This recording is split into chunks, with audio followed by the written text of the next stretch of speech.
On TVC News at 1, I'm Olamide Adeyemi. The Rivers State House of Assembly has suspended impeachment proceedings against Governor Siminalayi Fubara and his deputy Ngozi Odu. A motion to hold this process was adopted during the House's resumed sitting in Port Harcourt. Speaker Martin Merwile said the decision followed the latest intervention by President Bola Tinubu in the state's political crisis. He also explained that the move was part of resolutions reached at a meeting earlier this month involving the President, principal officers of the House, parties to the dispute, as well as elders and leaders of the state. The Speaker also disclosed that the Governor, his deputy, and the legislature have agreed to withdraw their impeachment-related cases from the court as part of effort to ease tensions. Our correspondent Uche Okoro joins me from Rivers State to give us an update on this latest decision by the House. Uche, it's good to have you join us at this time. Talk to us. Is this suspension a genuine de-escalation, or are there still visible cracks within the legislature? If this is a genuine reconciliation, I'm tempted not to be amused by that question, because I've been asked this question several times, and every time my answer would remain the same. We do not know. Residents of Rivers State and perhaps the political class can only hope that this is the last time. As you may be aware, this is the third time that the president himself is personally intervening in this political crisis in Rivers State. This is the third time that he would be meeting with the gladiators, elders, and stakeholders in the state on this same subject matter. So if you sit there and ask me if this is the last time that we're going to be here, I can only say fingers crossed.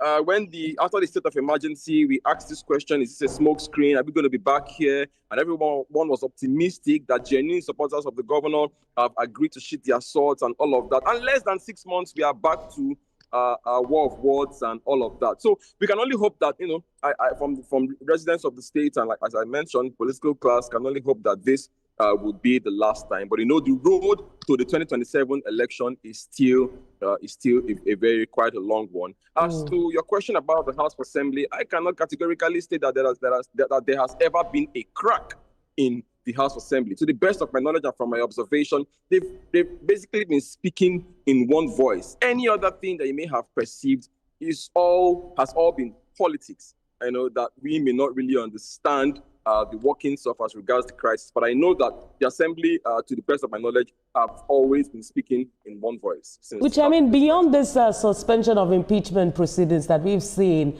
I'm more interested in what concrete concessions were made now that they made this decision after meeting with the president, the governor involved in this, and also the deputy and the House leadership.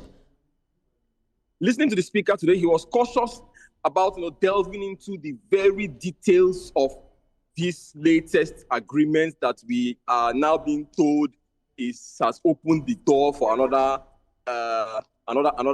period of peace, which we hope will not be short-lived.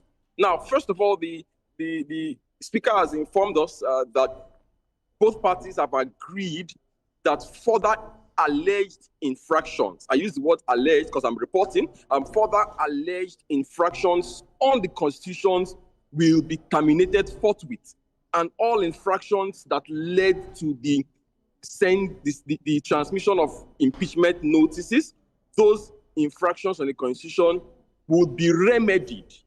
Those were his specific words.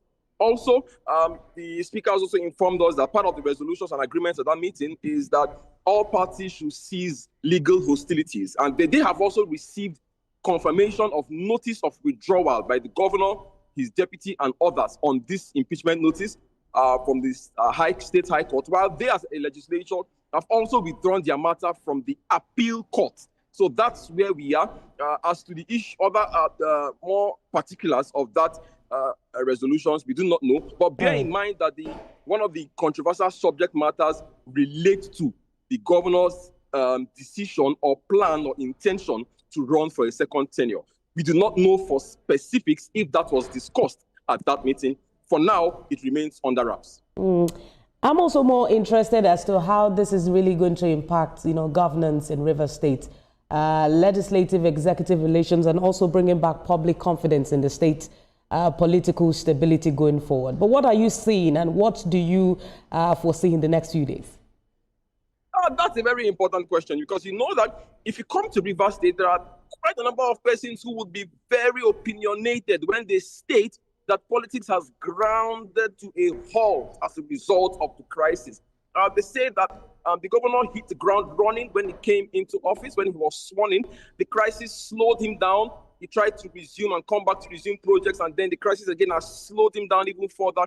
There are those who have said 6 months of emergency rule felt like 60 years of stagnation. And then we are back here. So as to what we should look for, what people will be looking forward to, would be see if this latest resolution or reconciliation would breathe new life into the administration, that many persons who have been assessing that the state has basically been on standstill, maybe they will begin to think differently. That's what we want to see, how this is going to impact governance in the coming days. We'll wait out to see that, which I hope this is the last time we're having this conversation about impeachment proceedings and your governor in that state. But that's a fine place to leave it for now. That's our correspondent in Rivers State, Uche Okoro, live for us. Thank you for joining us at this time.